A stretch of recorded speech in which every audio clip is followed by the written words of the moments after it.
আগে প্রাণ বাঁচান, ভুলেও কাশ্মীরে যাবেন না। শুভেন্দুর বয়ানে শ্রমিক বললেন, ওর বোধহয় হিমাচল পছন্দ।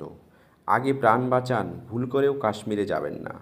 কলকাতায় মমতা বন্দ্যোপাধ্যায় ও ওমর আবদুল্লাহ বৈঠকের পর বিস্ফোরক শুভেন্দু অধিকারী। সন্ত্রাসবাদের মতো কথা বলছেন। কড়া প্রতিক্রিয়া দিলেন তৃণমূল কংগ্রেস। শুভেন্দু বলেন, কোনো বাঙালি কাশ্মীরে যাবেন না। সেখানে মুসলমানদের বাস, সেখানে যেও না। হিমাচল প্রদেশে যান না, উত্তরাখণ্ডে যান, না হলে উড়িষ্যা যান। কিন্তু বাংলার নাগরিক হিসাবে বলছি, বাঙালিদের বলছি, মুসলমান যেখানে বেশি যাবেন না, আগে জীবন।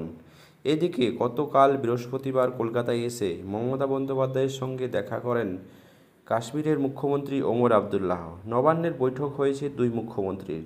বাংলার মুখ্যমন্ত্রী কাশ্মীরে যাওয়ায় আমন্ত্রণ জানিয়েছে ওমরকে। বৈঠক শেষে মমতা জানান, পুজোর পরে আমি কাশ্মীরে যাব। সঙ্গে বার্তা, বাংলার বহু পর্যটক কাশ্মীর বেড়াতে যান। উনি বলেছেন, নিরাপত্তা দেবেন নির্ভয়ে বেড়াতে যেতে। আমরাও চাই মানুষ কাশ্মীরের মতো সুন্দর পর্যটন স্থানে বেড়াতে যাক।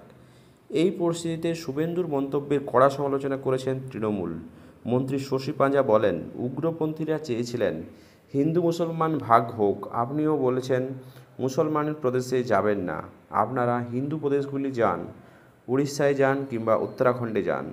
বিরোধী দলনেতা সন্ত্রাসবাদীদের মতো কথা বলছেন।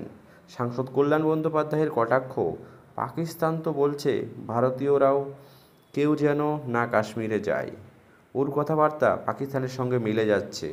পাকিস্তানকে চরবৃত্তি করছে। শুধু ধর্মের ভিত্তিতে ভাগ করে কি হবে? কত মানুষ মরবে, দাঙ্গা করবে। রক্তের উপর দিয়ে হেঁটে পশ্চিমবঙ্গের মুখ্যমন্ত্রী হতে চান।